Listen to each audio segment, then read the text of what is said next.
It is roster rescue time. I am your host, Garrett Price, and we are here to rescue the roster things with the letter R. Taylor, how you doing, my guy? I'm doing very well, Garrett. I'm excited. We have all of our draft app rookie information uploaded after this weekend. We got all of our reviews in. That was a big project we were working on. So I'm refreshed, ready to go. Other R words. How about you, Pete? How are you feeling today?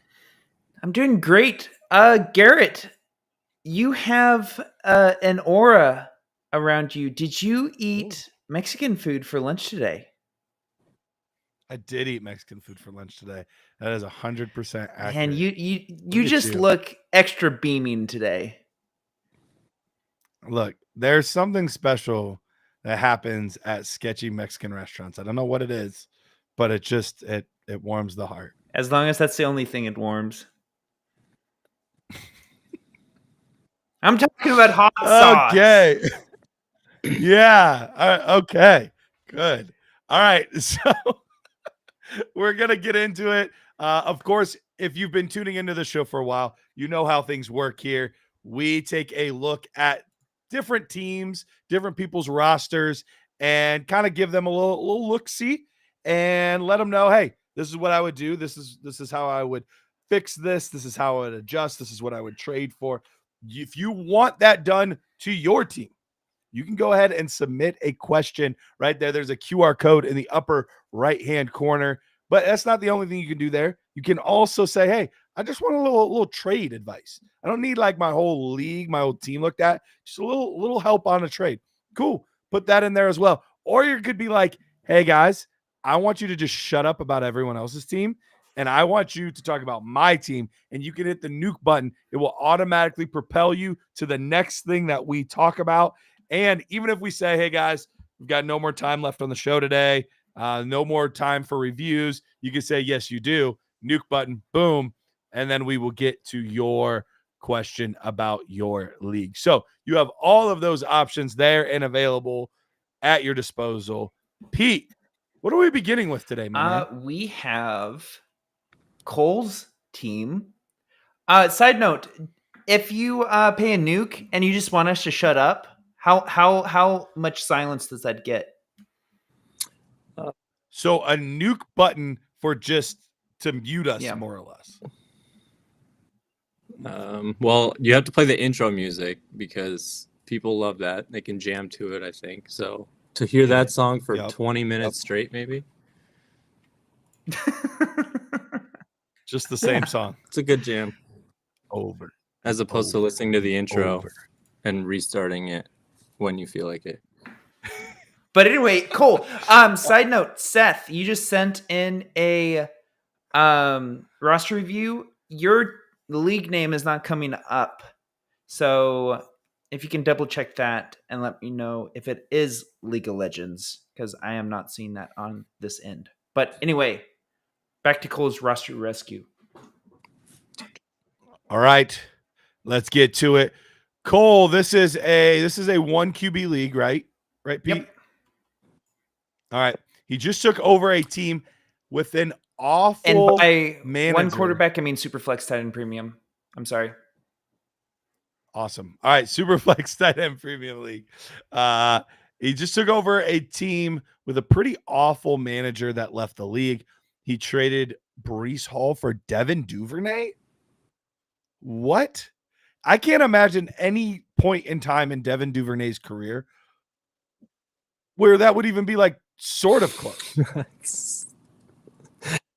I can't I'm trying to think of a situation that I would even view that as like him being 50% of Breece Hall. Is there any scenario ever at any point in either one of their careers where you could see that? No.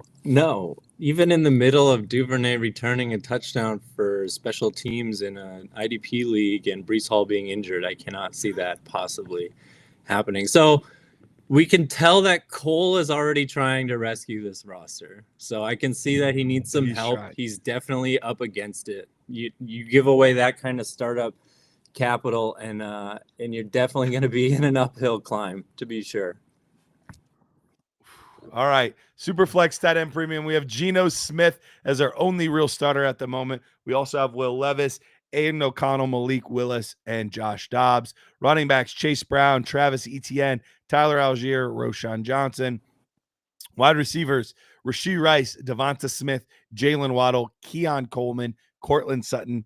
Tight ends, we have Dalton Kincaid, Dallas Goedert, and Jawan Johnson. Picks wise, we are at 107, 108. We have 2 extra firsts and 26 along with our own. And then we have our own 2027 first. And we even got 204 this year, which in a super flex league could still net you a pretty good asset. So, Taylor, if you're taking a look at this team, what's the first thing that you are doing at this point? Cursing the guy who traded away Breece Hall for Devin. We don't even have Duvernay on our team. I'm just pointing that out. Like he's like, No. we basically just erased Breece Hall from this. Which the first thing that concerns me, Garrett, is our quarterback room. I mean, not to like poke fun, but we didn't even know for sure that this was super flex to start out with because there were not enough values at the quarterback position to be able to discern if this was one or not. Like we have Geno Smith, who, if you're contending, is a solid QB2, I think. And we have nobody else right now. So with the 107 and the 108, we probably have a shot at Shedeur Sanders or Jackson Dart, I think. If both of those guys are available, we at least have one that we could draft. But I'm not looking to go into this year's rookie draft wanting to get one of those 2 quarterbacks and hoping that they're there at those picks. That's not how I want to go about this. So my first thought, Garrett, is we got to get a quarterback or else we've got to get rid of Geno Smith because we're tearing this down so hard. Hold on real quick. I don't know if Eric Scott is the same guy or he's in this league with Cole or what, but he said Breece Hall for Duvernay or burning the 2024 101 on an IDP pick. Could have had. Wow, that's special. Okay. That's I don't know if this is the same league, but that's really bad if that's the case. All right, sorry. Continue. So Geno Smith, you're moving on from Geno Smith. Then what'd you say? I said we have to tear it all down. Like this is without a question. We have to get rid of so many of these players so that we're not getting. We have to have a top 2 or 3 or top 2 pick next year. That's how bad this is. And we have other extra picks, but we've got to get ETN off this team. And we can go through it as we go. But like Cortland Sutton, these names, they're not the right roster for this team. Chase Brown and ETN pre-draft, correct?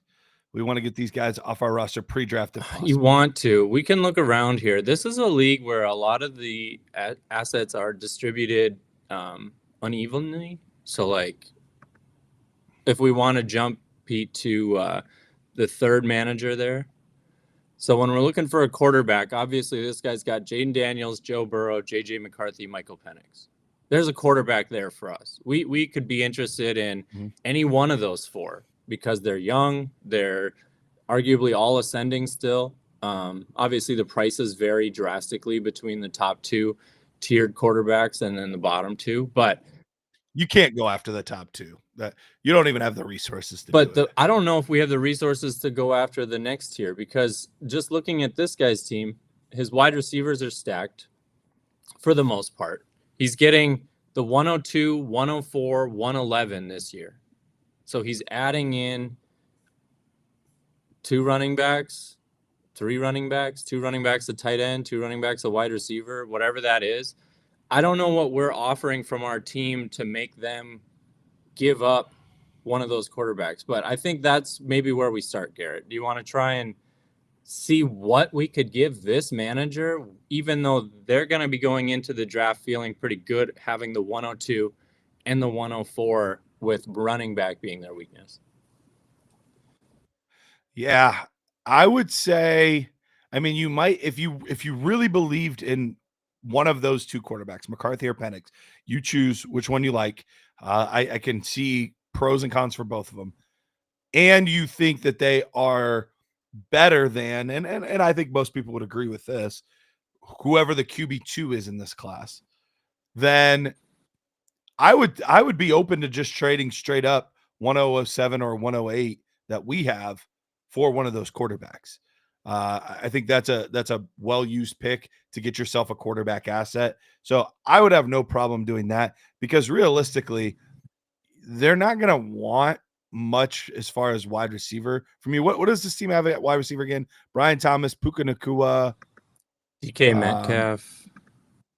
DK Metcalf, but it does fall off. So they could use a fourth receiver potentially. And I guess maybe a tight end.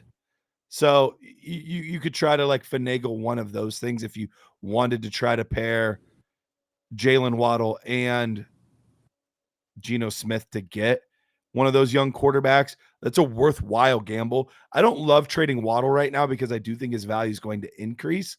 But you've got to do what you've got to do. So what would you be more apt to do? Trade Geno plus a wide receiver to get one of those quarterbacks? Or would you be more apt to trade 107 or 108 to get one of those quarterbacks? Because I think that's your only real option to get one of those. I think guys. trading 107 or 108 is a good use of the pick, as you mentioned. The problem is I don't think that gets it done because the other manager have the leverage. They've got 4 great quarterbacks, and they're not dying to get into this year's draft. They have 102, 104, and 111. So if they get 107 or 108, that's great. But they probably need to see what that pick is before they're interested in getting off one of these quarterbacks. Because if I was that manager, I would not be excited about Jalen Waddle and Geno Smith in comparison to having the 107 or 108. But I'm going to ask for Chase Brown on top. I'm going to ask for Travis Etienne minimum on top if I'm the guy with the quarterback. So are you willing to overpay? I'd be fine for what it's worth. 107, 108 plus ETN, I'd be fine. That's what so it's like, how much would you be willing to pay for that? So would you add on top of that? Would you add the 204? So 204 ETN and the 108 for one of those two quarterbacks. Is that worth it for you? I feel like you're getting a little bent over on that, but at the same time, like trying to trade in your predicament, like you just don't have a lot of leverage. So you kind of have to do what you have to do.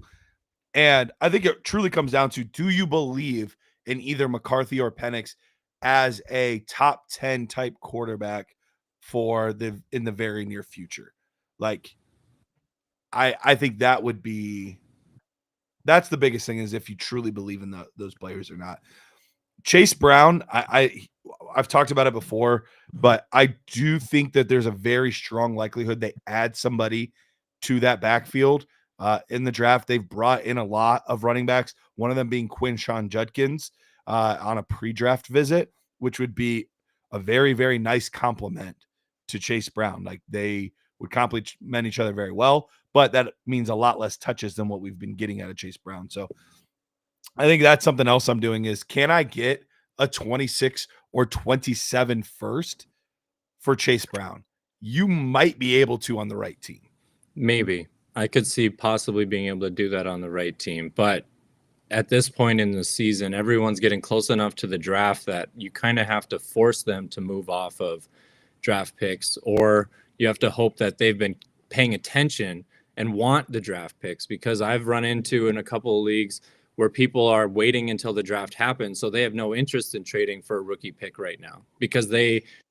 Well, the nice part is with Chase Brown, you're not worried about trading for the rookie pick in this class. You're trading for Chase Brown. You're trying to get their 26 or 27, which is so far out for a lot of people that they're not even thinking about that. Like, wait, you telling me I can give something 3 years down the road for something that I could get right now? Like, and especially with as well as Chase Brown played last year, I would be willing to, like, if you had to add the 204 to it to get it done, like, cool. all right, here's 204 and Chase Brown. Give me your 27 first, especially if it's on a team that is truly a win now team. And they've got like, we can look through a couple of these teams, but they have a lot of the Derrick Henrys and the CMCs and the Mike Evans and the guys that we would expect to not be elite assets in a couple years. And that could end up being an extremely, extremely valuable pick.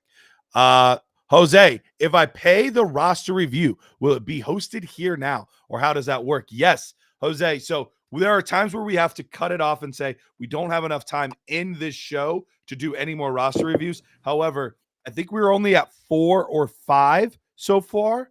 And so if that's the case, and I think Pete can give me the thumbs up if that's the case, yours would still be on this show. It would be, whatever one, the 5th or 6th one that we would do.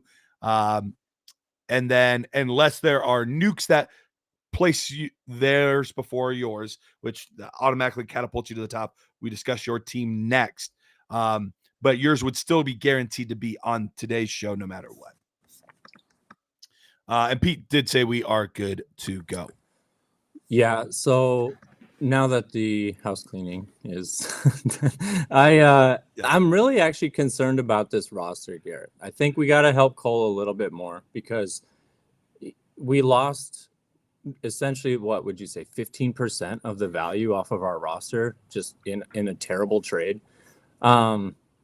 So yeah, that's probably roughly 2 first-round picks that you could have gotten. Yeah, it's tough. So with the 107 and the 108, are you planning on making picks with those, or do you want to split those into something else if it comes to it?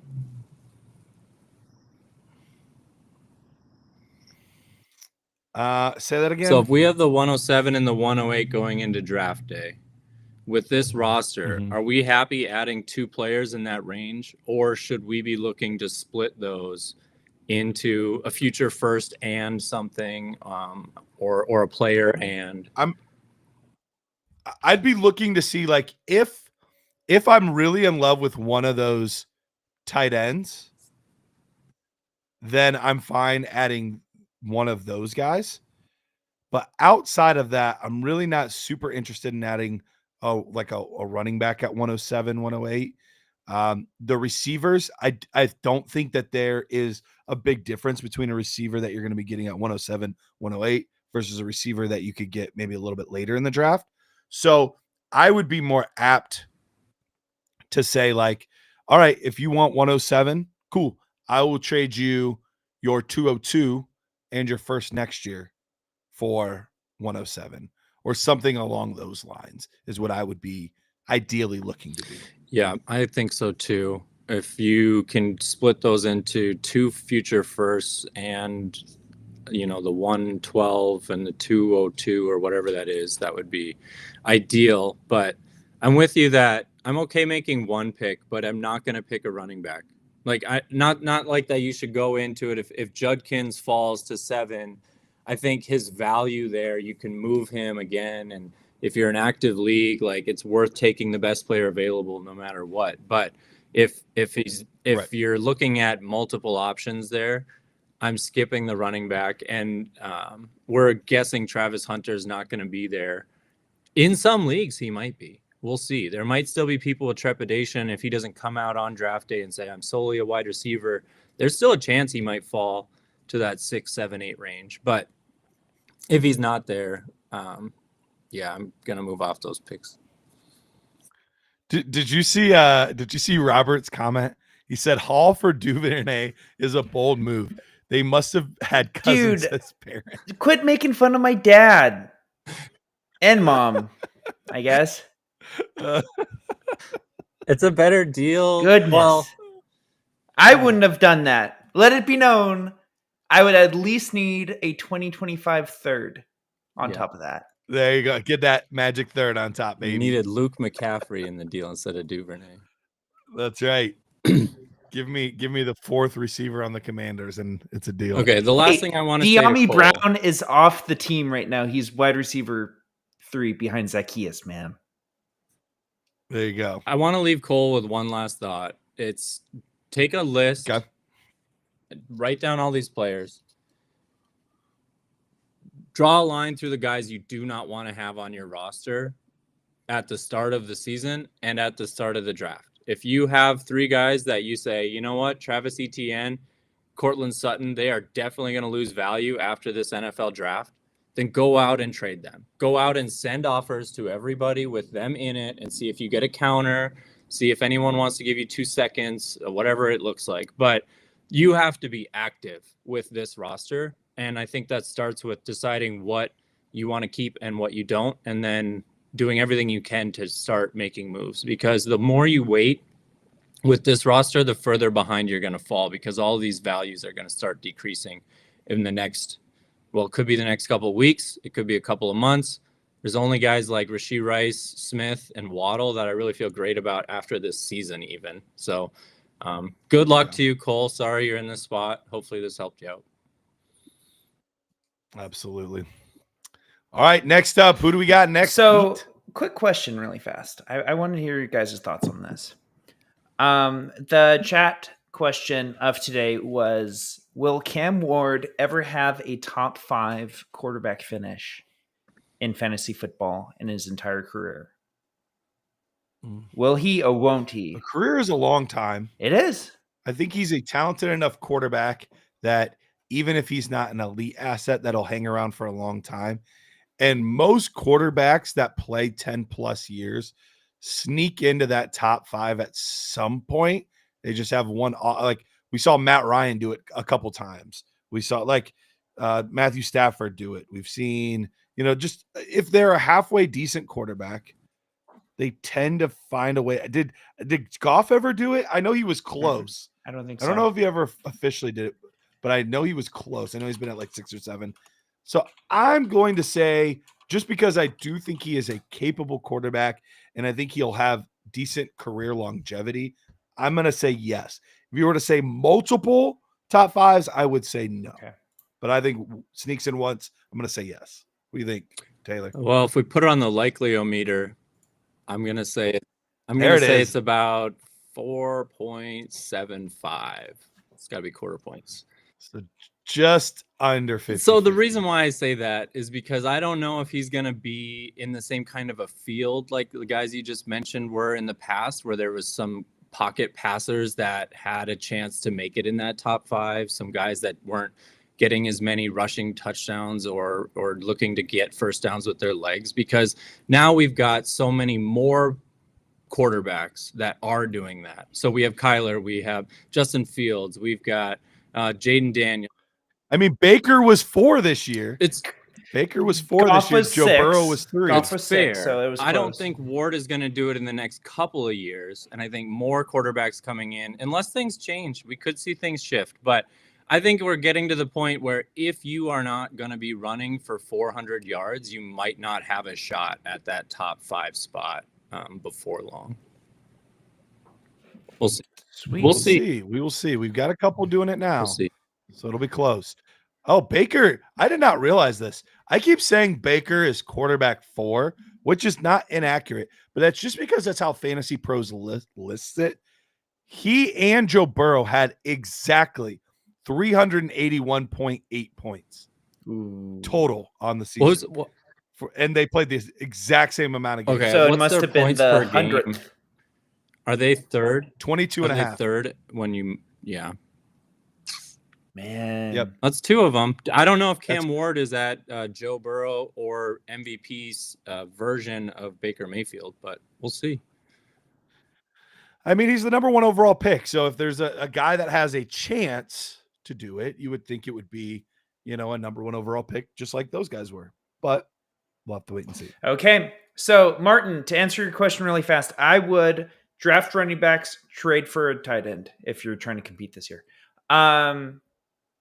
But the next one is from John, DFW Dynasty.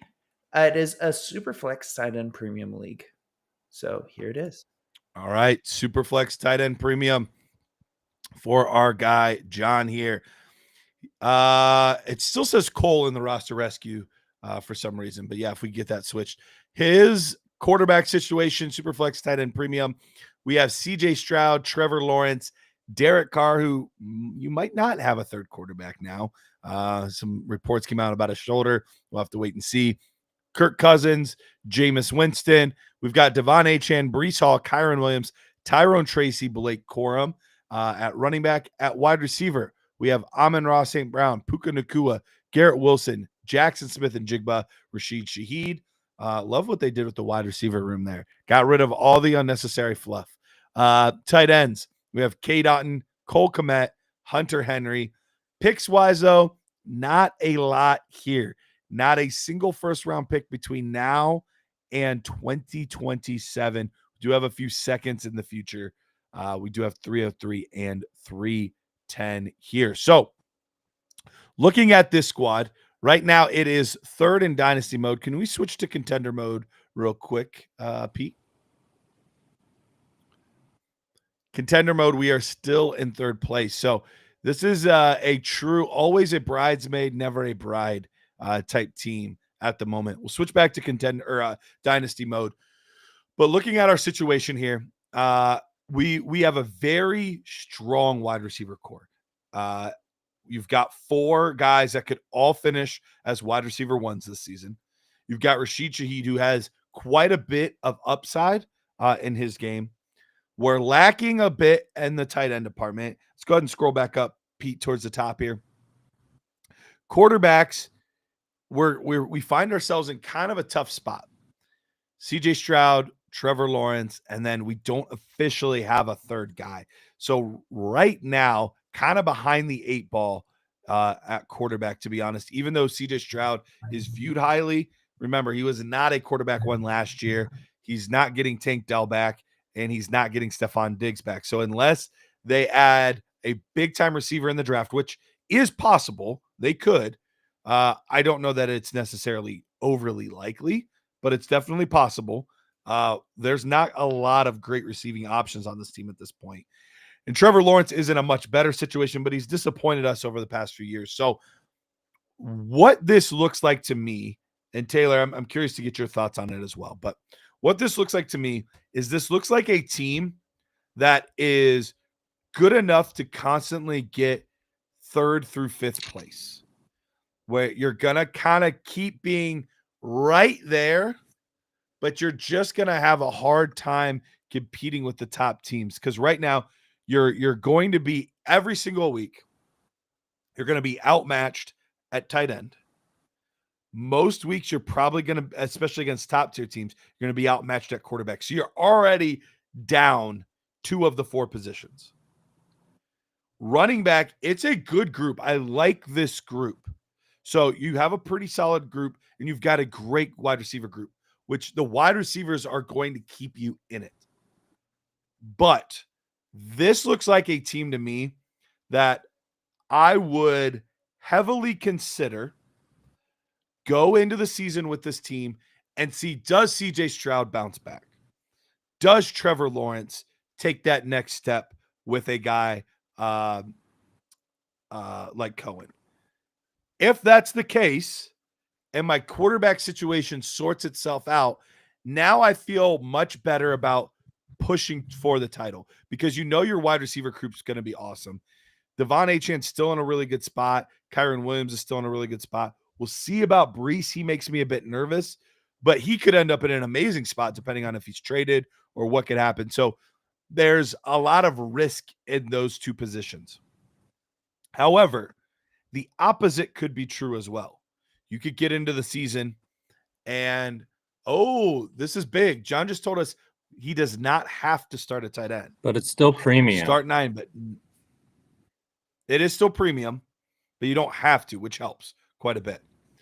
But if you get into the season and those things do not develop, Breece Hall stays where he's at, and he's now sharing time with Braylon Allen and Isaiah Davis. CJ Stroud does not take a step forward this year.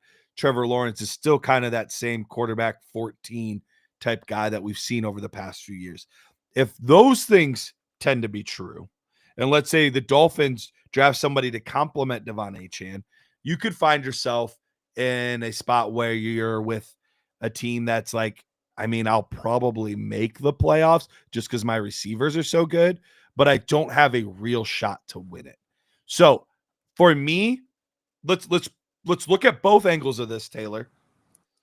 But to me, I think this is a classic, like, let's wait and see how things go, because to blow it up right now, I don't think is 100% necessary, but it's also very difficult to do since you do not have your pick in 2026 or 2027. So I just don't see that as a really viable option at this point. Do you, Taylor? I think we're sort of close. And I mean sort of because we're up against two big teams. Like the other two teams in his league that are in contender mode are I mean, they're pretty stacked. One of them has Barkley, Gibbs, Mixon, Lamb, Nico Collins, Josh Allen, Jalen Hurts. I mean, to beat that team, you've got to run pretty pure against them. You've got to hit 15, 20 points probably in every one of your spots. And your quarterbacks are going to be way behind the 8 ball. CJ Stroud, Trevor Lawrence, or whoever against Josh Allen, Jalen Hurts. That's going to be tough. The other team's got Burrow, Fields, and Herbert. So you've got a little better shot in that department, but they've also got Henry, Jacobs, Taylor, Kamara, AJ Brown. Like, I'm just saying, it's not always about what your team looks like, but sometimes it's about what is my competition. Do those teams have picks too? Are they getting better in the draft? So one thing to note about this, those two teams both have a first in this year's draft, but this league only has 3 rounds of draft picks, which doesn't change a whole lot in the valuation of them, but it's worth pointing out that there's less currency in this type of a league, and they have very short benches. I mean, really, they're starting 9. These are very small benches. But we have 5 quarterbacks, and with how short these benches are, we probably can pick up one of these injured reserve quarterbacks on the week when we need them. Like if I have Derek Carr, Jameis Winston, Kirk Cousins right now, and none of them are starting at some point this year, those are 3 wasted roster spots because I could be picking up the Tommy DeVitos of the world, whoever it is, the Mason Rudolphs, because like if I needed a quarterback, there's probably someone out there on the waivers that I could pick up. So I think our roster construction needs to shift out of this, what we're starting to do, which is collecting quarterbacks in the hopes that one of them hits, but they're all low tier, no difference making guys. So what do you think about taking a swing on Justin Fields with this lineup? Should we maybe find the Fields owner and see if we can do a Lawrence for Fields? Yeah, let's take a look at his lineup. Because I'm thinking of guys, or like, you don't love to hear it, but like Anthony Richardson, like who can I get at a discount that gives me actual upside to beat these other teams? Because I don't see it from Stroud or Lawrence really. So who has Fields? Oh, it looks like the second team has Fields with Burrow and Herbert. So yeah, you might be able to trade them a Trevor Lawrence for a Justin Fields because they're not planning to start Fields. They don't want to necessarily deal with the start decisions of Herbert or Fields. What are you going to get on top though? Because that's the tricky part, is they're not going to want to give much on top because they've got both of their starters set. How about TJ Hawkinson or Travis Kelce? And then you give them a little bit back. That's just not it would be enough if it's Hawkinson. I don't think they'll give you Hawkinson though, and Kelce just wouldn't be enough. Do you like Lawrence? Like I'm like, do you see him? I'm not a big. I could see him losing value after this year, like to the point where Bryce Young and Trevor Lawrence are just the same guy. People see them as having the draft stock, but not fantasy viable. The only thing that I would say on that, though, really fast, is that Lawrence does have the contract that gives him stability there, where a lot of these other guys are a lot less stable of an asset. Okay. Well, I'm concerned about having Lawrence as a producer and as an asset on this team. So I think if I can get out of him, you said Fields is an option. Would you consider doing a move? Here's what I would honestly be looking to do, because I don't know that I would want to trade with guys that have ticking clocks as much. I'd be interested in Fields because I believe in him a little bit more. But the problem that we're going to run into is I don't think that team is going to be overly motivated to move him because they already have starters. What I would be more motivated to do is figure out where Jalen Milroe is going to go and add a Jalen Milroe via the draft to our team. Obviously, you don't have the picks at the moment to do that, but that would be more of, especially if he doesn't go first round, because if he goes first round, he's going to start going first round in rookie drafts as well. If he doesn't go first round, though, but he goes in the second round, you might be able to get him with a 2.4, 2.5, 2.6. I think that would be a route that I would be more interested in going than Richardson, who I don't believe in, and Fields, who I just don't think is going to get it done. Like that, I don't think that deal. How about Prescott? Buy low on Prescott and hope that he bounces back. I love Prescott. And you get a top 10 performance out of him a lot of weeks. So number 11 is the team with, or I guess I'm on contender mode. So dynasty mode is number 10. What do you think you'll get on top? Because I actually in my rankings have Prescott over Lawrence. So what do you think you would get on top? I don't know if you would get much on top, but I also think that Prescott, as far as for a contender, even coming off the injury, is probably a better bet than Lawrence. So I would be willing to give a little bit if I had to. Honestly, like if I had to give Carr and Lawrence to get Prescott, sure, why not? I don't know if Carr's going to start for me. Gives the other guys some confidence. Like I'll add if I have to. But if I was going to start the discussion with them, I'd probably look at, they have the 203, 204, 209, that manager. So can I get the 203 and Prescott for Lawrence? And if they say no, can I get the 209? And if they say no, then can I get a future second? And then see if they say, stop asking me this, and say, well, okay, I'll give you Derek Carr and I'll give you Lawrence. How about that? And they say, okay, fine, let's do it. Like however that looks. But I think Prescott, I want to compete with this team. I mean, we're so close. We've got Achan, we've got Kyron, we've got ARSB, we've got Nakua, we've got JSN. Like we are there as far as our positionals, but without needing a tight end, our quarterback. The thing that's nice about this team too, because I think this team has the 203, that could end up being the perfect spot to take a Milroe if you now have Dak and Stroud. CJ Stroud. I mean, that could be the perfect spot. And I'll say this too, I'm not opposed to moving off CJ Stroud. If there's a team that is going to give you a nice plus to move off of Stroud because they still see him as a top 2 round startup quarterback, whereas I view him more as like a 3rd round startup quarterback, am I able to get a pretty nice plus on top to do that? Then I'm very interested. So even if it's the team we were just talking about and it's Dak Prescott, okay, how much of a plus could I get on top? Now, they don't have a lot of assets I'm super interested in, so they might not be the best one, but is the Baker Mayfield team interested in getting a little younger? Like who has Baker in this league? Who has Jared Goff in this league? So here we go. Yeah, this team right here, they are, they're kind of right on the fringe, so they might not mind getting a bit younger overall. And then can you add in somebody to give you a little extra security at another position? Or could you now add, I mean, honestly, you could, I don't think it will happen, but you could ask for 106. I don't think it will happen. I don't think they'll give you Baker and 106 for CJ Stroud. But I'm asking for it at least, because you never know. People really still like Stroud and think last year was an anomaly, and they might be willing to. But let's assume that they live in the world of reason and they don't. I don't think it would take a crazy amount for you to add on top of CJ Stroud in order to get 106. Or you could even upgrade at a position like one of your running backs or something like that. So that would be like a Baker would be somebody that I'd be targeting on this team. The other guy I'll go to is number 9. Really fast, Garrett. You can't not like CJ Stroud because you're an Ohio State homer. Did you forget that? That's true. I'm a homer. I have to like him.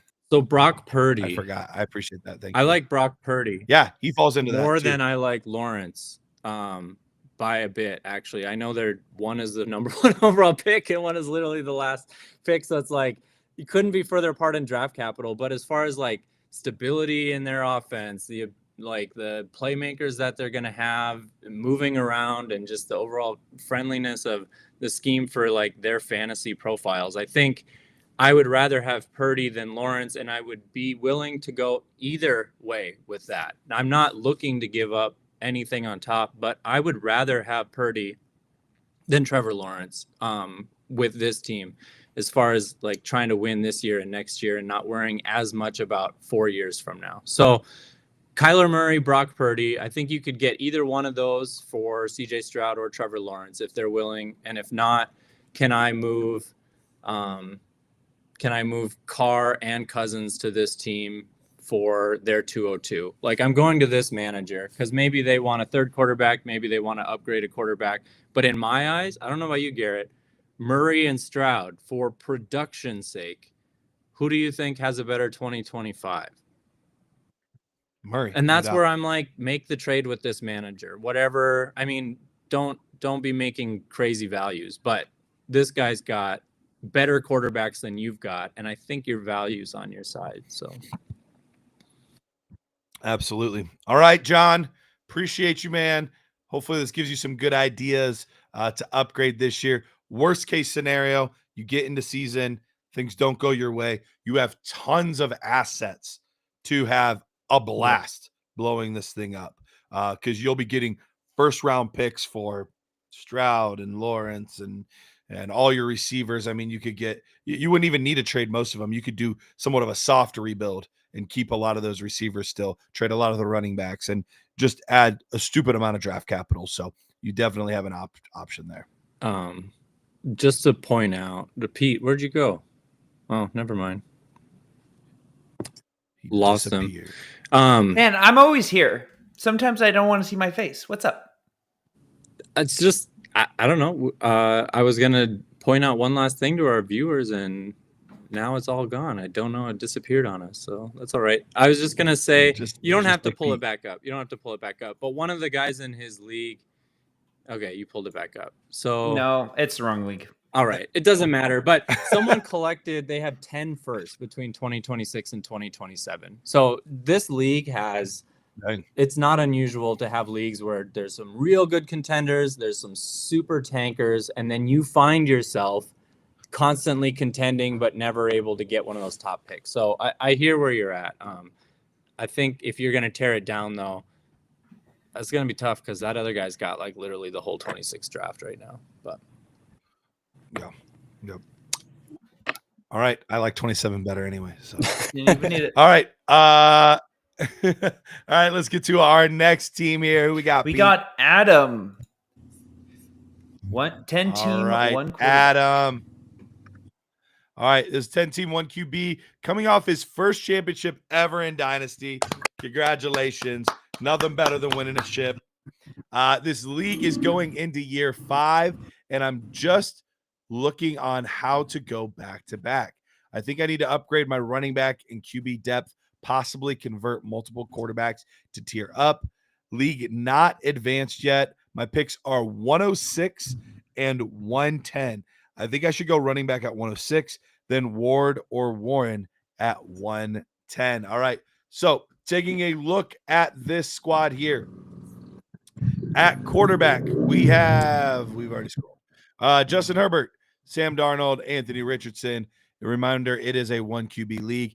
Jahmyr Gibbs, Saquon Barkley, David Montgomery, J.K. Dobbins at running back. At wide receiver, CeeDee Lamb, Puka Nacua. This is like almost the same room as the last one.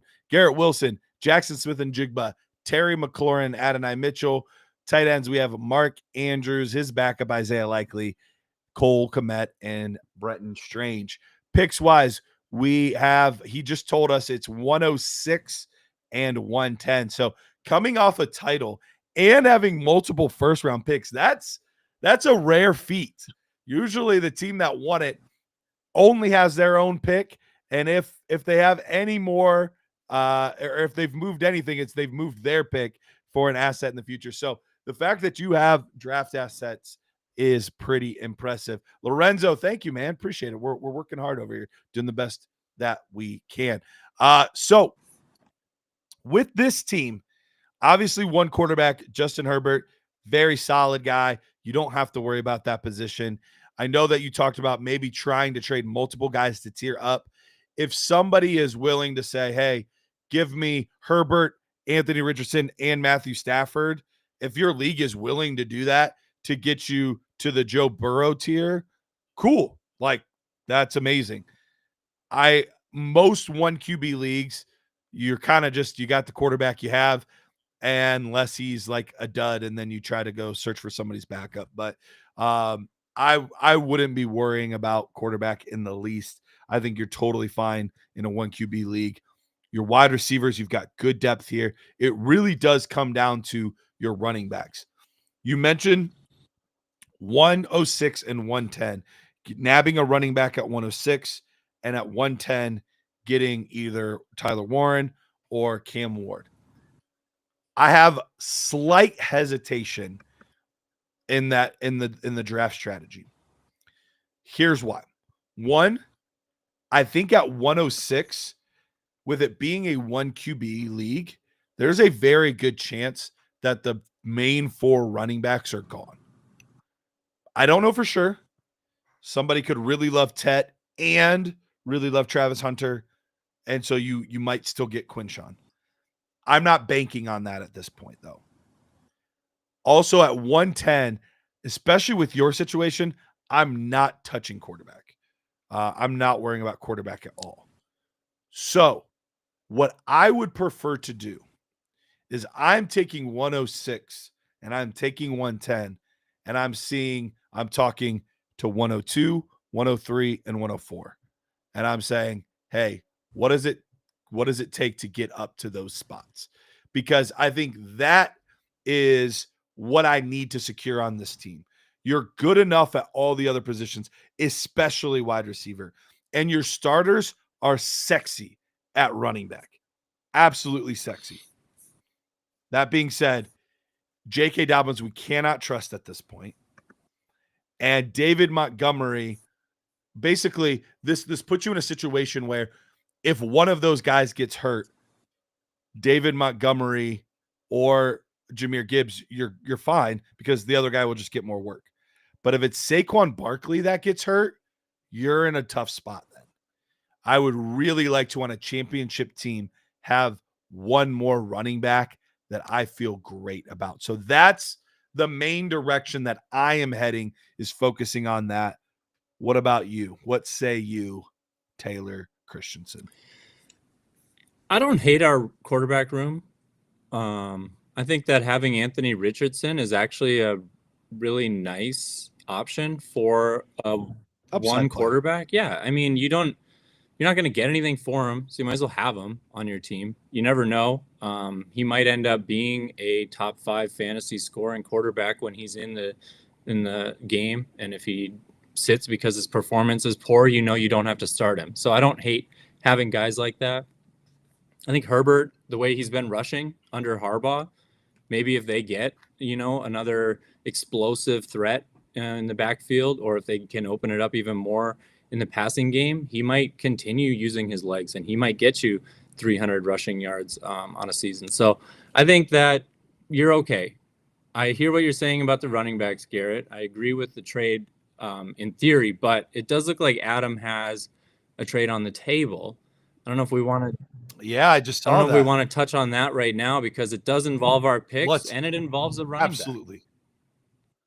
Let's absolutely touch on that. So it's Garrett Wilson, 106, 110 for 103, Bucky Irving, and Rashad White. And by the way, happy birthday. Yes, absolutely, Chef. 40 years old today. He said the wheels are falling off. No way, my friend. He's only getting better. Only getting better. Aging like fine wine. All right. With that, this is almost exactly like what we talked about. Basically, you're moving 106 and 110 for 103. So that's almost exactly what I just talked about, moving up to secure that running back. But there's an additional layer to this. that makes it maybe a little bit more difficult. You have Garrett Wilson that you're giving up to get a Bucky Irving and a Rashad White.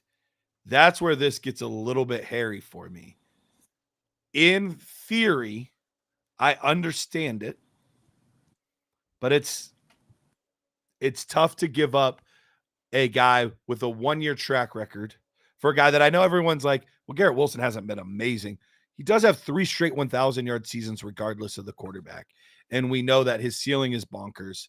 And Justin Fields, although some people view that as like a downgrade, let's remember the best season of DJ Moore's career was with Justin Fields as the quarterback. So he can definitely still get it done for an alpha receiver. So that's the little bit of the hang up for me is, are we going to cut off our nose to spite our face? Because we have such a good wide receiver room. Let's go ahead and scroll down a little bit on that wide receiver room again. We have such a good wide receiver room. But if you remove Garrett Wilson from the mix, now all of a sudden we don't really have a depth piece anymore because we don't have that 5th receiver. So is this trade a little bit of kind of what I just said there?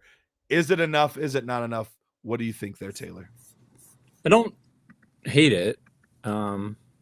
It's definitely the structure that we talked about. I don't think the names involved are the right ones for me. The first thing that sticks out to me is that we're getting Rashad White, and I don't want to be giving value on Rashad White. Like, I would maybe have him as a throw-in when I'd already like worked on a deal a couple of times, and when we're right close, and it's like, yeah, it's like fine, but you got to give me White. Like, I don't love that it looks like getting an actual like price on this, but the 106 and 110 for 103, fine with that. I'm with you on the Garrett Wilson thing. We need to get a wide receiver back, and he's got Addison and Shaheed are the only receivers that our trade partner has. It's the last place team, Pete, if you wanted to switch us over. So they have James Cook and James Conner, who I'm interested in, obviously more than Rashad White. But I don't know if Bucky, James Conner are enough to move me off of Garrett Wilson either. So I like that this manager is willing to send an offer, but I don't like Irving enough to get off of Wilson. And I think if you were gonna make a counter that would work for me, I would honestly need James Cook and Bucky Irving and the 103, and that would get it done for me. But I would need to have James Cook instead of having Rashad White, which I realize is a big bump on paper, but I'm with you on that. The only shift I would make is I would probably make that potentially Jordan Addison instead. He might not be willing to give up the receiver, but all of a sudden we've added so much to our running back room. True. You know, James Cook, James Conner, and what we would expect to be a running back at 103. So now we come bloated at that position and thin at the other. So I would be more interested in Jordan Addison, I think, if that were the case. Let's say that we made the deal and he was willing to give up James Cook. Just for argument's sake, we end up getting James Cook and Bucky Irving on this team with Gibbs, Barkley, and Montgomery. Now we have the 103. What if we take Travis Hunter? We can take best player available. So if the first 2 players off the board are running backs, instead of having Addison and, Omar and Hampton. Right. Like we could, instead of having Addison, we could be having Travis Hunter is essentially what I'm saying. And then instead of having, Henderson or Judkins, you'd have James Cook essentially. So would you rather have Hunter and one of those guys, or would you rather have Addison and Cook or a running back? So I just think if you're getting the 103, the best player available might be a wide receiver. So I don't hate going into the draft. It could be. And you could always trade later because there will be teams that will need running back. You could always trade later. James Cook is just, he is what's the best way to say it? he is somebody that I am very hesitant to pay for right now before the draft. I'd be much more willing to pay for him after the draft. Buffalo feels like one of those spots. I'm not saying it will happen, but where during the draft we're like, dang it, that team took a running back. What the heck? Like, Buffalo feels like one of those spots that could happen. So I'm a little bit hesitant to do that. Can you take us to the Bikini Bottom Barnacles, Pete? It's the third team. So they have Chuba Hubbard, and if you scroll down just a little bit too, Pete, they've got so many wide receivers.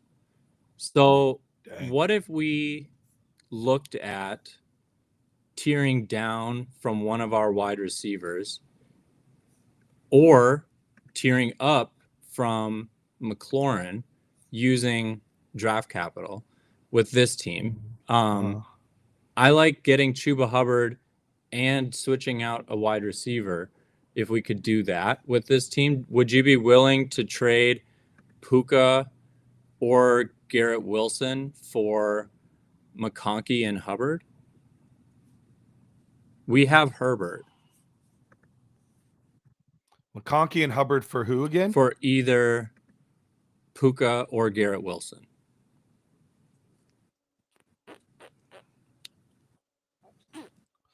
Ooh. I don't. That's tough. That's pretty fair.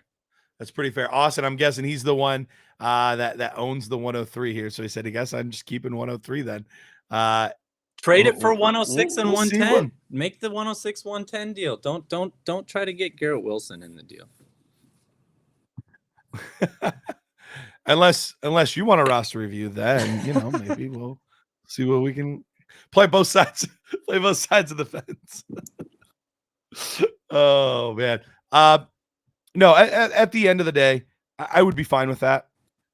I do like Chuba Hubbard. I think Chuba is a good addition to be like a third running back on a team. So I wouldn't have any problem with that. I just would really, really like to figure out a way to not have to give up much in our receiver room, because I love our receiver room. I don't really want to mess with it, and just give me a third running back I like. Now, the one thing I will say about this team, the Bikini Bottom team, I love that they have Jonnu Smith. I am a little bit worried about Mark Andrews this year. I would love to get Jonnu Smith as a throw-in on some kind of deal, just to give me a little bit of insurance there on a team that obviously is going to be a contending team. Like, I want a little bit of insurance, because as much as I'm a Cole Kmet guy, I know Brenton Strange has some upside. Like, I need to make sure that I don't lose my advantage at tight end, and Mark Andrews could. So he's one of those like buy low type of teams, or buy low type of players that I think could be more than worth the payoff. So he's a guy I'm targeting with that team. If we're already going to make a trade, just stop throwing Jonnu Smith for me. He's got Brock Bowers, so he'd probably be willing to do. We have 110, so maybe we can put together some sort of a deal to get Chuba and Jonnu Smith for 110. I would be happy to make that deal as a contender. I don't know if in a one quarterback 10 team league that even if Dylan Sampson or Cam Scatabo or whoever actually hits good draft capital and performs well, I'm not so sure that they are going to outperform Chuba Hubbard for the next year or Not two. this year. And if you need to put in Jonnu Smith at any point and he actually wins you a week, that's worth it. Like, the point of these first round picks is to get you wins. Essentially, you'd hope to do it with players or making trades, whatever, but difference makers is what it's about. So maybe you can just get the 110 involved. I think you can get more than that, but I'm with you on it. Like, I think you can get more than just Chuba and Jonnu for one. I'm wondering if I don't know. I'm in some 10-team leagues, and it's like literally every time you give someone the last pick, they discount it. It's like it's still the 10th overall pick, but Basically like, a second they're round like, pick. yeah, well, it's the last pick, and you're like, but it's the 10th over, whatever. But I'm really glad that we got a chance to look at this roster though, because It's a well-built team. It is. I think Andrews is the weak spot. We talked about that, but he also has Likely. So let's say Andrews does poorly for the Ravens and they just rely more on Likely. Well, we already got him. So, I don't even, we're not even without like an emergency backup because we have, on a bye week, we don't. But otherwise, I think you're in a good spot, Adam. I'm glad that you won the championship. I think you have a serious shot at winning it again. Always injuries pending, but even having like Richardson, I think I wouldn't move him unless someone's actually interested in him. I wouldn't be throwing him in a deal unless it's like really in your favor. Yep. So quick recap. We're not worried about quarterback. If somebody's willing to do like a 3-for-1 quarterback thing to upgrade you slightly, cool. But we're not worried about quarterback. We'd love to get a third running back that we can count on week in, week out, that you might not even play, but you could count on him if you needed to. And we don't really want to touch the wide receiver room unless it's absolutely necessary to upgrade to get that third running back situation. Love moving up to inside the top 4 picks there. And a Jonnu Smith or a backup might not be the worst idea in the world to just help ensure Mark Andrews. Is that a good synopsis? Yep. I think so. I think you're in a good spot. And compared to a lot of the other rosters that we rescue, I feel like this one's going to stay afloat for many years. So. Absolutely. Absolutely. Well done, Adam. Appreciate you. Appreciate getting to meet Austin in this process as well. Best of luck, Austin. Hopefully you guys find a fun trade that works well for both of you. All right. What we got next, Pete? We got Seth's team. All right. Sorry, I was trying to set it all up, but yeah, Seth's team. It's a Superflex 10-teamer. The big thing that Seth wants to know is what should I do with my draft pick? So maybe we can get a mock draft into here. Ooh, a little mock. We haven't done a mock today. Perfect. I'll get that set up. How about you go through the roster though while I get it set up? Perfect. All right. At quarterback, we have Jalen Hurts, Justin Herbert, Brock Purdy. So fantastic quarterback situation here for this team. Running back it's a really interesting group. So you have Breece Hall, Chuba Hubbard, Chase Brown, Joe Mixon, Alvin Kamara. So an older group, little bit of a limited lifespan, but obviously crazy, crazy solid. Then wide receiver, it's stars and scrubs. We've got Justin Jefferson, Malik Neighbors, and then we drop all the way down to Rashad Bateman, Parker Washington, Elijah Moore. While tight ends, Evan Ingram, Jonnu Smith, and then the draft picks that we are trying to figure out what to do with 102, 103, 204, 208, and 301. So Taylor, I feel like I've been leading off the past few. I'm going to let you take the reins to start off here, my guy. 102 and 103 with this roster is impressive. We did not finish. It's the second or third worst team this last year. I can feel pretty confident saying that. There's a lot of firepower if the right stars align.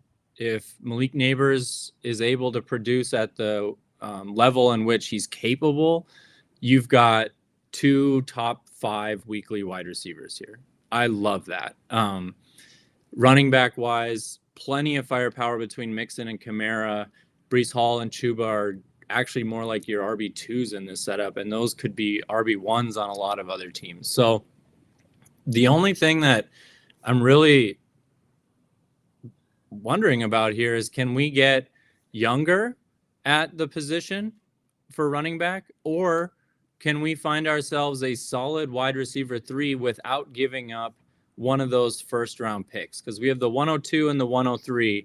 I don't want to move those unless I'm getting an elite wide receiver. Like I'm talking, Nico Collins, I guess, is maybe where I would start that conversation. I'd be interested in talking to the CD Lamb owner. Top 12 type of guy. Top 12. There you go. Top 12. Not like the JSN crowd, not quite at that point. But Garrett,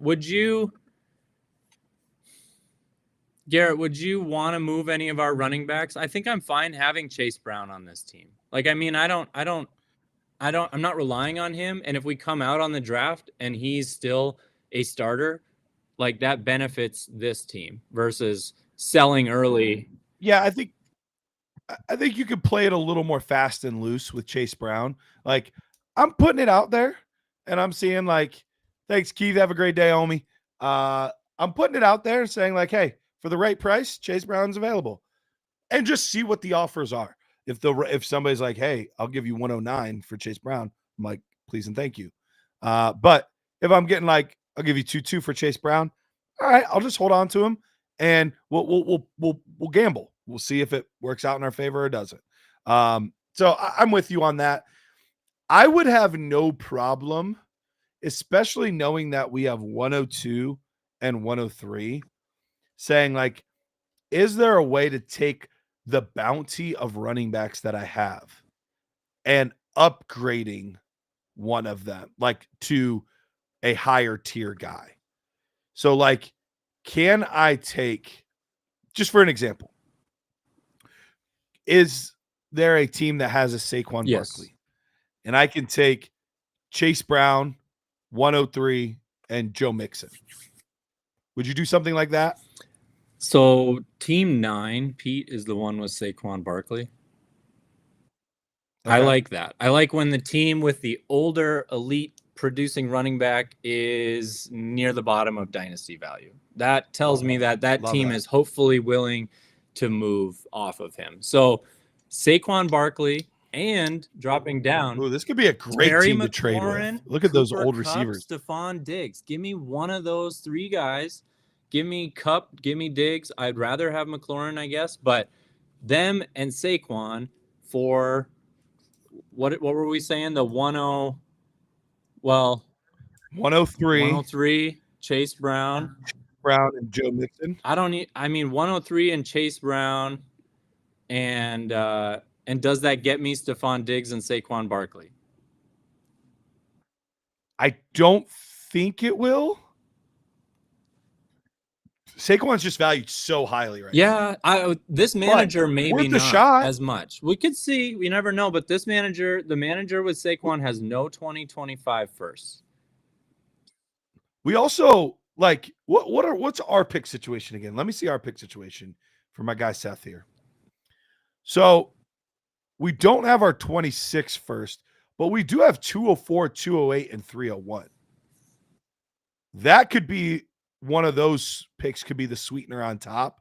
If it doesn't work, to get Barkley and let's say it's Cooper Kupp, Barkley and Cooper Kupp for 103 and Chase Brown. Okay, we'll add in 208.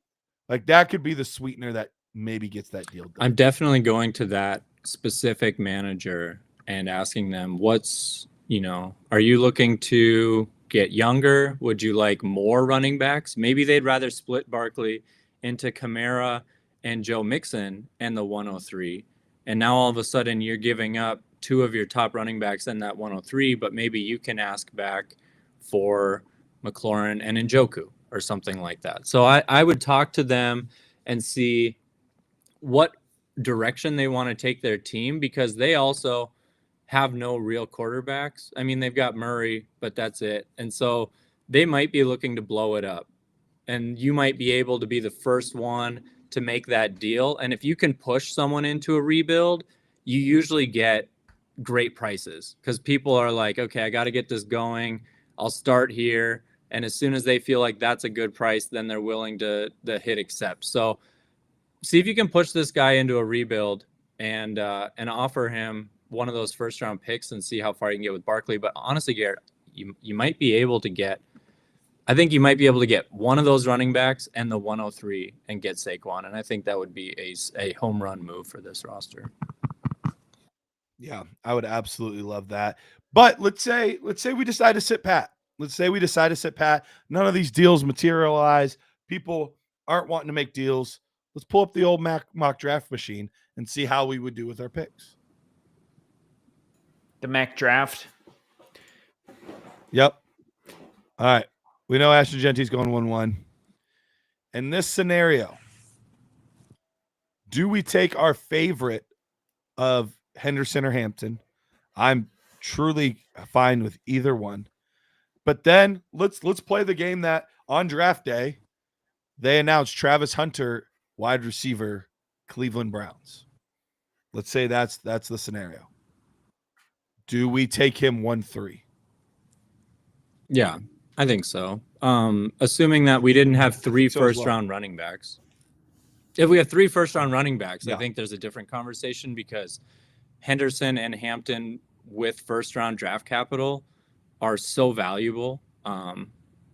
Just from what we've seen historically, first-round running backs. So I think there's still a conversation to be had if that transpires. But if you get a top 3 pick in the NFL draft, as Hunter is projected to be, and he's at a position of need, which this team has, it's a no-brainer for me. I'm happy to take Hunter, and I might be willing to take Hunter at 102 and then trade 103 if we don't get a running back in the first round besides Genty with first-round capital. If we have Hampton and Henderson go in the second, then I might just take Hunter at 102 and then say 103 is on the block for whoever your favorite player is, come and get him.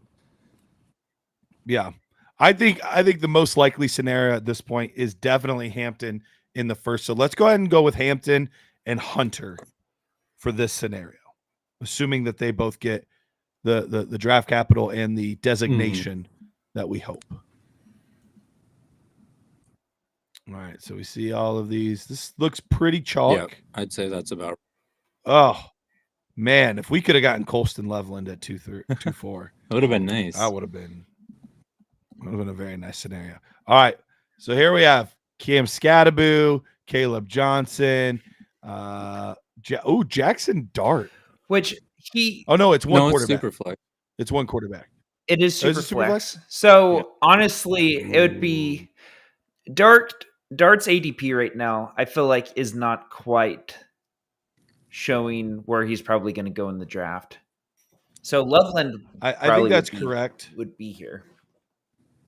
I think everybody's hesitant to take him in the first round right now, but I think if he gets the first round capital, he'll probably go in the first.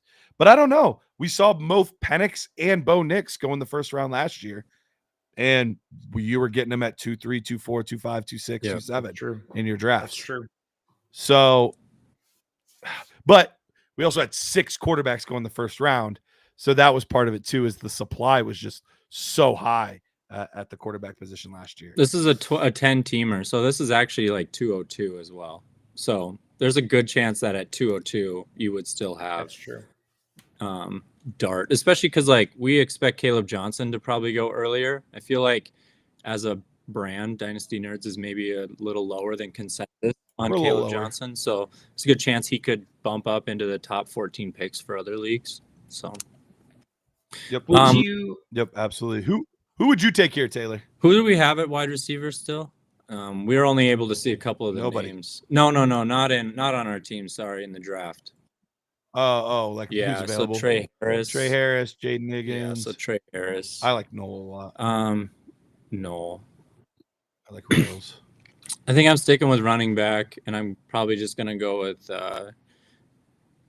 I think Caleb Johnson's gonna get the draft capital, so I'll go with Caleb Johnson. But I'm fine going Scattaboo too, Garrett, if you'd prefer. For what it's worth, as of right now, I would take Scattaboo. But let's play the what if game. Like, let's say, Caleb Johnson is picked, 64 to the Chiefs. He's the last pick of the second round. Or I guess that would be 63. Second to last pick. The Eagles would have the last pick. 63 to the Chiefs. And Cam Scattaboo goes at 402 to the Browns. In that case, as much as I love Cam Scattaboo and he's got an opportunity on the Browns and he could be really good there, I would still take the second round draft capital guy on the Chiefs. So, yeah, which is, I'm not projecting him to the Chiefs, but I just think Caleb Johnson's likely to get drafted ahead of Scattaboo. I don't know. I'm really fascinated. I think that is the consensus opinion right now, I'm just really curious how it's all going to play out. So let's go Caleb Johnson there at 2-4. I think Scatterboo is going to get drafted ahead of Caleb personally. Did that I say know. Tyler Shook went at 206? Yep. Did I miss something with him? Is he shooting up draft boards that much right now? I have no idea. I have no idea why he went that high. Why he would go ahead of Jackson Dart In a 2 or makes 10 team. 0 sense. Everything was super chalk until apparently, hey, look, he went to a team that really likes him, and He went to the Browns. Congratulations, Garrett. He went to the Saints in the third round. Yeah, there you go. The Saints. Oh man! All right. So let's just say that Dart is off the board though, because I feel like that this is kind of yeah. I think Milroe maybe could still be there, but this is 10 teams. Do you actually want to take a shot on Milroe at this point if you have Hurts, Herbert, Purdy? Like, wouldn't you rather take? Yeah, it's just not necessary. Yeah, especially with where we're at with wide receivers. I mean, I'm fine with Milroe because you're playing the upside game. Like the last thing I want to do, even though like the value is there, like Dart isn't that appealing just because like I'm only taking players that can improve my quarterback situation. Best case scenario, he becomes my new third quarterback. Like that's the best case scenario. So like it's not really worth it. I think Dylan Sampson's a great pick here. I love Jalen Knoll as well. I love Jalen Royals as well. So I would be fine with either one of those guys. You have both of them over Trey Harris at the moment? I do. Well, if we're going to choose between those two, I think I would prefer Knoll, but that's just by profile standpoint. Although I'll be honest, I got to read all the rookie guide content over the weekend. I'm up to date. I've got more than just Garrett's input. So while he's definitely a good ear or a good voice in my ear, there's plenty of going around here. So you have a lot of voices. Hear a lot of voices at the moment. Yeah. Side note, really? So we're going with Knoll? Sure. Let's go with Knoll. Have we been calling him Knoll this whole time? And have I been the only one calling him Noel? No, I was calling him Noel early on in the process as well. But I think the correct pronunciation that he prefers is Knoll. Okay.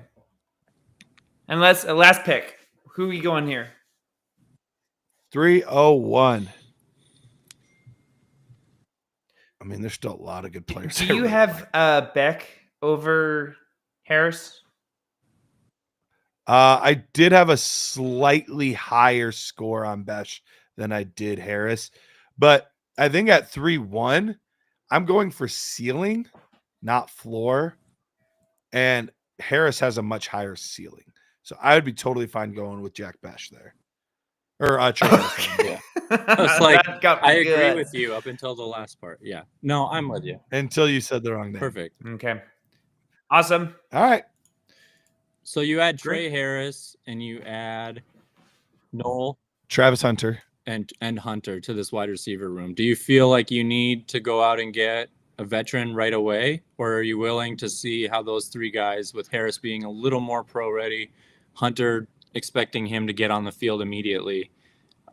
How I wouldn't mind, especially since we're adding Omari and Hampton to this team. I wouldn't mind, the Chase Brown for Terry McLaurin type of deal. Yeah. I was going to even say, like, can you go get Debo with this team? Or like we pointed out already, that team has Kupp and Diggs. Like, go get one of them. Can you trade the 209 for one of those guys instead of making that pick?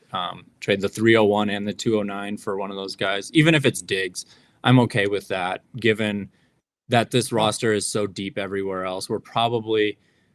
I mean, those third and fourth round rookies aren't supposed to make this team.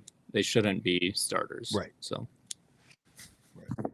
Absolutely. All right. Best of luck, Seth. You're crushing it. You're going to have a great year. All right. Fantasy Goats up next. Man, all right. We are having some good dead air right here. Whoops. Nice. Okay. There we go. Sorry about that. All right, Bonito. and we'll make sure to get your thing switched there. But he has this is a I'm assuming this is this has got to be one quarterback. So Jalen Hurts, Bo Nix, Baker Mayfield, Michael Penix. So plenty in the quarterback room. Running back is where we're struggling a little bit though. Kenneth Walker, Trey Benson. That's really it at this point. Wide receivers, we have T. Higgins, Jalen Waddle, George Pickens, Jalen McMillan, Calvin Ridley, Keyshawn Boutte. Tight ends, Tucker Kraft, Michael Mayer, Stone Smart. But here's where it gets fun, and we will absolutely be doing a mock draft here. 101, 103, 106, 110, 112. So we have 5 first-round selections. We've got a first in 26 and in 27. Taylor. We have the 202, the 203, and the 205. We're rolling absolutely in the top 20 picks. We have plenty of picks. Do we even need to talk trades first? Should we just go straight into mock draft mode to really take a look at what this team could look like if we just utilized all of our draft? We have to, and that's because we have a note here from Bonito. It says their rookie draft is live. They only have a 5-minute clock, so you can't really be making a lot of trade offers when you're live on the clock. So you got to do it before so we the got to draft. see what this would look like for us, and then we got to pick our spots. Where is it that we want to be trying to move out of ahead of time? Maybe you can make a deal for 112 while 104 is making their pick, but yeah, you can't really. Yeah, we got to be on top of things. So I say that's a great plan. You can't flesh out a deal in 5 minutes. Not a good one. Not usually. No, you have to have that conversation ahead of time and say like, okay, are we doing that deal? Right. Like that's about what you. Is your guy still there? Okay, he's still there. Great, Len. Let's make it happen. But okay, all right. So let's head right over to the mock draft machine here. And guys, if you're seeing all these tools and all these things that we're doing, you're like, I want to do this. You can literally do all of this. You can literally do all of this. Use promo code Roster Rescue. You'll get 15% off. But like, it's a cup of coffee a month. You get a bunch of extra stuff as well. Extra podcasts. You get our nerd score, which is our pre-draft evaluations. You get, I mean, there's just a ridiculous amount of stuff you get. So use Roster Rescue. You get 15% off today. So 101, easiest pick, Ashton Genty, done and done. We're good to go there. 102. Let's see who goes at 102. Oh, perfect scenario. Ted McMillan, the guy that shouldn't even be going here. So in this scenario, I'm not as high on Ted. Do you think Ted's going to be wide receiver one in the receiver. draft, other than Hunter? Yeah, he's my top receiver. Actually, he's actually my third receiver. Hunter. Then I have them in the exact same tier, fractions of points apart, but I have a Emeka Egbuka at 2, then Ted McMillan. Okay. But could go either way. 103, we get to take our pick of the running back. Honestly, it's the running back that goes in the first round more than likely. At this point, I am starting to lean that we only get 2 running backs in the first and that Henderson falls to the second. It's what I'm leaning at the moment, but it's close. So that's having me lean Omari and Hampton at this point over Travion, but I could see it going either way. Do you have a strong preference? This is only a half-point PPR, so I like Hampton over Henderson, given That's the scoring. Point. So that to me is also like a nudge in his direction. So we'll go with Hampton. Okay. So we'll take Omari in there at 103. So then we had both the running backs go, which I think that is pretty accurate. I think that's what would happen in a draft. If that's the case, he might not be available because right now this is still under the mock draft machine is still under the assumption that like it's up in the air. Is he quarter or is he wide receiver? Is he DB? Is he both? I am leaning toward the assumption now at this point that he is a wide receiver. If that's the case, this is easily Travis Hunter, correct? Yes, and our wide receiver room would love to add Travis Hunter to it. So not that we're drafting for need, but that's a good fit for our roster. Hypothetically, though, let's say Travis Hunter is off the board and Judkins and Egbuka is there. Who you going there? Ooh. I have them very close in my rankings. I could go either way on that. So running back room. You only start 2 receivers. Though. Yeah. There is 2 flex though. So yeah. Right. But you only have to start 2 Mhm. receivers, which is big because there's a lot of leagues where it's 3. Yeah. So I think if that's the case, I lean Judkins. But this is also a scenario that could easily be shifted depending on, hey, Emeka Buka just went pick 29 of the first round. And I don't even think, would that be Commanders? You know, he goes to the Commanders. He goes to the Chiefs. He goes to somewhere where we're excited about him.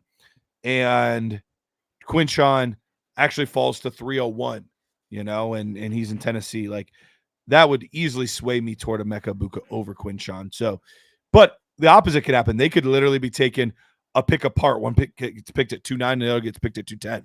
You know, like that's a very real possibility as well. So I see those two as very close, and the draft will dictate that a little bit for me. Today, where would you lean if that was the case there, Taylor?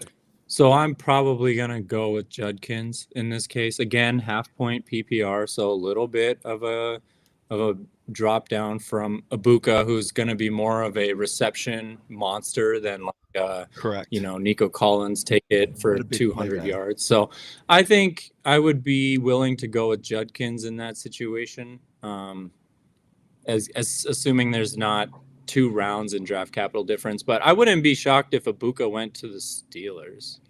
Hoping not, but I could see that. You could see it. But today, are we going Hunter? Yeah, with what we've got. Okay. Yeah. I think we go Hunter. Hunter. Sweet. You passed him by. That was a test. This is great. Oh, and Burden went ahead. That's perfect. Oh, nice. So that means we still have available. Oh, we still got Colston Loveland. That's a pretty. Our tight end right now is Tucker Kraft, so that's a pretty solid pick, I think.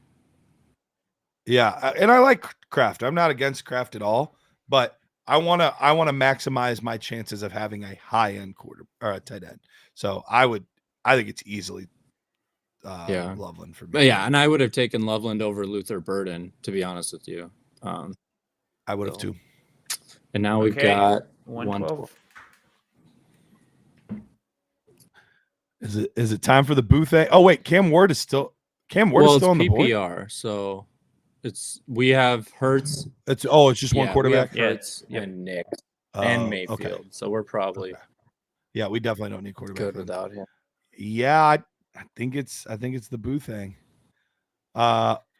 Once again, if Caleb Johnson gets drastically better draft capital, I'm open to it. I don't think there's going to be a huge difference in draft capital to me, but I could totally be wrong. Go for it. I would lean Cam Skadden. It's fine to me. Yeah. Okay. So just take them both, I guess. Just take Samson and with the team we've got, I think so. I would rather have.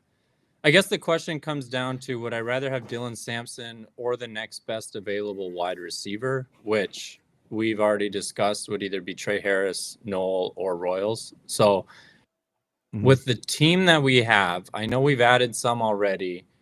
I really would rather have the running back in a half PPR where you only start 8, because if I can get a running back that's getting top 15 numbers, that's better than getting a wide receiver who's getting wide receiver 3 numbers. And that's probably what we're talking about here. I will say in this tends to be the range where people start to get a little bit desperate because it's the last edge of players that they really like. If you can take this one asset and split it into multiple, I would potentially be open to that. So if somebody had like 207 and 209 and they said, hey, I'll trade you 207 and 209 for 203 right here. Like, that's a deal that I've been on both sides of, where I've made that deal to move up because I think it's the last player of a tier of guys that I would actually want in this class. And then there's times where I've traded back because I don't think there's much of a difference. So if I think I can still get, okay, I'll get Jalen Royals and Jaden Higgins there at 207 and 209. Like, cool. Jose, I'm with you. in this scenario, Ward goes 201. I do know that there will be leagues that he will go in that range, but I'm with you. I don't see him going until at the latest or at the earliest mid-second in most of these leagues. It's 12, so I could see like 2 6 to a 7 as opposed to a 10 team, but I'm with you. I'm not touching him personally until closer to the end of the second. Would you, so if we want to drop, can we go back to his roster for a moment, Pete, and go to the last place team down to their draft picks? So this is the only manager that you were describing, Garrett, who has multiple second round picks. This is the only one in their whole. They haven't had that many trades with draft picks except with this manager and then our roster that we're fixing right now. So I think you could either try to package 202, 203 and something to get 109, or give them the 203 for 208 and 209. And if they say 208 and 211 instead, then maybe you take that. But this is really our only trade partner. So given that he's got no time on the clock to make picks live, maybe we could go back to the draft simulator and see what would you be willing to give up to move up to 109 and get back to the range of the guys that were available to us there? Because in a start 8, wouldn't we rather package all of these seconds and get back up to the 109 if we could than to be making all these picks? I don't know what your thoughts, but that could probably be. I'm totally fine if that opportunity presents itself. I'm totally fine. The only reason I'm a little more open to that is because after 110 there, I don't see much of a difference. Like, I don't see much of a difference in Matthew Golden. I don't really like him, honestly, especially if Luther Burden falls a couple picks. I like Cam, but I like both Cams, but like they don't do much for me. So I just don't know unless I can really get up into a tier of guys that I think are difference makers. I would rather either trade into next year's class.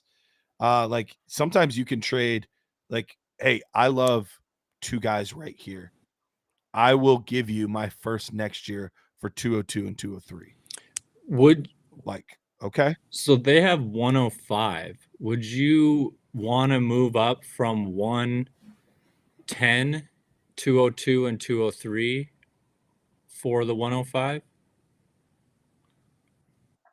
I'd be open to it. Get myself another running back or an Emeka Buka instead of what's probably going to be either Scadaboo or a different running back there, or maybe Loveland. But there's a chance that Loveland's still there at 112. Loveland would be hard to pass. It's not premium. It's not premium. So there's a chance that Loveland's there at 112. Maybe not, but I just think this other manager is the only one who's moving picks. And so if you're going to try and get a deal done before a live draft, this is the guy you want to go talk to. Say like, hey, if your guy's not there at 105, this is the deal I'm offering. If at 204 or 203, there's a guy you want, this is the deal that I'm offering. And just like have this negotiated with that other manager. And if it comes to the draft day and you guys are like, nah, I'm not doing that deal. Nah, I'm not doing that deal. That's fine. But at least you put in the work and you tried, as opposed to getting halfway through the second and you're like, man, I wish I could have traded something or another. Like, try to get that done now. So selling some picks he's asking about. Can you throw that up there quick, Pete? I didn't quite hear what you said. What did you throw up? His most recent Bonito's comment. got us in the chat there. So Yep, he there said you go. he's negotiating Knicks, the 106, 110, or a future first for Neighbors. Ooh. So Knicks in a 1 quarterback, the 106, the 110, or a first in the 26, and Pickens for Neighbors. Smash. Yeah. Which would you prefer, 110 or the 26 first? I think I'd rather give this 26 first. It's 26 first and Pickens. Oh, I see. It's 110 or 26 first and Pickens. So probably with this team, keep Pickens in the 26 first and give 110. I guess. I don't know. I'm just not sold on Pickens. I'm fine with either one. Whatever gets it done, Yes. Yeah, looking at Yes. if you were going to be looking at twice on Sunday. Loveland, so it's basically like, would you rather have Loveland or a first and Pickens? Oh, I think in not premium, I'd That's rather close. have the chance on the 26th Probably first Pickens and being in the able to first, trade that yeah. 26th first for a productive starter. But yeah, I'm taking that for Neighbors, Bonito. Totally. Easily. Even if it was like, hey, I had to do Knicks 106, 110 and Neighbors and Pickens. I'm making that deal in an Cool. 8-team league. I'm trying to get as many of those smash guys as I can. 103 for Garrett Wilson. I don't want that in this league myself. I think that 103 pick is either Travis Hunter or a first-round running back. And so in a half PPR, start 8, even though Garrett Wilson is great and has potential in everything, I would rather have a top 5 scoring player at the running back position than a top 5 player at the wide receiver position. So Yep, absolutely. that's great. I take All that right. trade. That's a great start to your week. Or like if I can get a Neighbors on my team and a start 8, I feel like it's a holiday. You know what I mean? That's a big win. So make that deal happen. Yeah. So looking at it like, all right, so let's kind of go through this team. So remind us of all the players we got in the draft again. So we got got Ashton Genty. Yep. We got Omari and Hampton. Okay. We traded away Travis Hunter and Colston Loveland. And I'm gonna say we even traded away Pickens. Yeah. Just, let's make it worst possible scenario. Worst possible scenario. Still an incredible deal. Then you're getting like Cam Scatterboo. So go back to our roster. So now you're starting each and every week. You're starting Jalen Hurts. You're starting Ashton Genty, Kenneth Walker, and potentially Omari and Hampton. Now you're starting Neighbors, Higgins, Waddle, and your tight and then your tight end. And then you also have like some upside fly guys, like, depending on what you do with those seconds. If you can move up and get more picks or get some earlier picks and get yourself like an Ibuka, I would love that. But if not, like, no big deal. No big deal. You still have like a Cam Scatterboo you're adding to this roster. You can still add a Jalen Knoll at pick 2-3, 2-5, something like that. So I love the position that you're in. I think you're going to be a force as early as this season. Like if Genty and Hampton have the type of rookie years that we think they could, plus you're adding Neighbors to this group, you're going to be a force. Can you just go to the number 11 team for a moment, Pete? I would go and talk to this manager. Scroll down to their picks and tight ends. So they've got Jonnu Smith and Dallas Goedert. We have Jalen Hurts, and they've got almost no picks for this year. It looks like they want to rebuild. Their team's pretty poor. They've got the 102 and nothing else until 302. So can we give them our 206 for Jonnu Smith? Can we give them the 30 whatever pick we had and our late second for Dallas Goedert? Like I'm gonna make a trade with this team for a tight end before or on draft. Because assuming we're not getting Loveland now, because we don't need to start a tight end though, right? No, it's start 8, but with a tight end, I believe. Yeah, you do start tight end in this one. So it's one quarterback, that was a different one tight end, and then okay, there we go. Yeah, okay, yeah. I would also be interested in Cooper Kupp on this team to kind of help, some of those young receivers. So if I could kind of throw out another pick, like, all right, I'll give you 203 for Cooper Kupp. I'll give you 205 for Jonnu Smith. Like 203 and 205 for those two players, and you make your first 2 picks, and you're probably set for the season without your 106, your 110 Malik Neighbors. Like I mean, you're adding this giant value to your team. Once you get out of the draft, I bet you're the number 1 team in dynasty value. And probably not far off in Kentucky. Yeah, probably not far off. So really, really solid job on this one, Bonito. Hopefully you get that deal. Good job, Jose. Okay. All right. I think that wraps everything up for today, right, Pete? Yep. All right. So we appreciate you guys. Thank you so much for hanging out with us. We will be back on Wednesday. Pete, I forgot to talk to you about this. We might have to do a potential slight time change. But I'll work with Pete on that and see. Rich Johnson should be joining us, but we might have to move it up to noon. So we'll see. We'll talk more. Should we do what? Oh, we just got one? Yes, we just got a roster Pete, you review. just got another roster review? I can import it right now, or we can kick it to Wednesday. Who is Who is it? What's his He's name? gonna make it. This is gonna get personal. It's Charles. What do you feel about Charles? Charles, I want you to know today that you are loved, and we're gonna do it right now. I was gonna end the show. Okay, should we do Charles should we do a Q&A as I import the stuff? All right, yeah. Hit us up with some random questions. We'll give the Pete 2 to 3 minutes here to get everything settled and organized for us, so we can do Charles, because Charles is our guy, and we wanna show him some love today. So, are you all right with that, Taylor?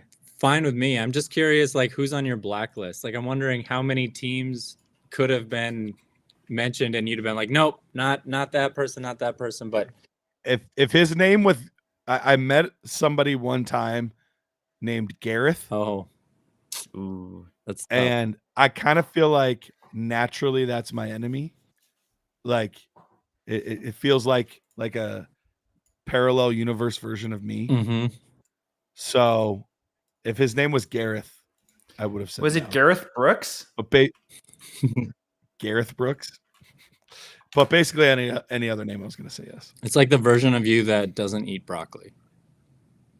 Gareth. Or do you eat broccoli? No, that's the version of me that does eat broccoli. Yeah, that doesn't eat Taco Bell. I think is maybe more so the appropriate. Yeah.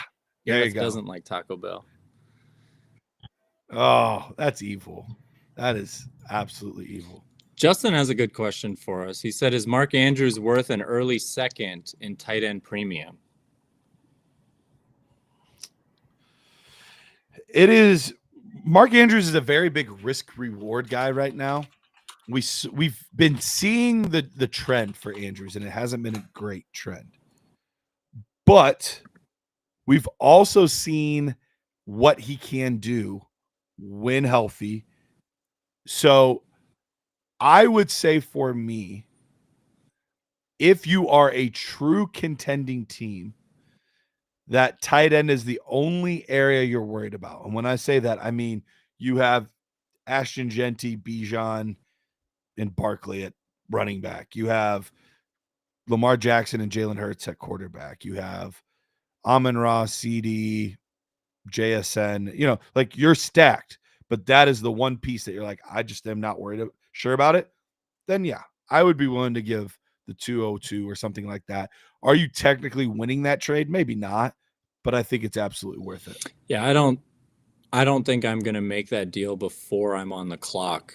I'm gonna see when I'm 202 if I'm on the clock. Can I get Mark Andrews? Can I get Jonnu Smith? Honestly, can I get the 207 and Hunter Henry? Like I'm not looking to trade away a draft pick for Mark Andrews right now. So is he worth an early second? Maybe. Am I gonna pay that right now? No. Okay. All right. Lucas, I have the 105 on a strong contender, but my running back room is weak. What vets should I target? I already have Jacobs and Aaron Jones. No dice on trading for 101. He wanted Breece, 105, and Jordan Love in order to move up to that spot.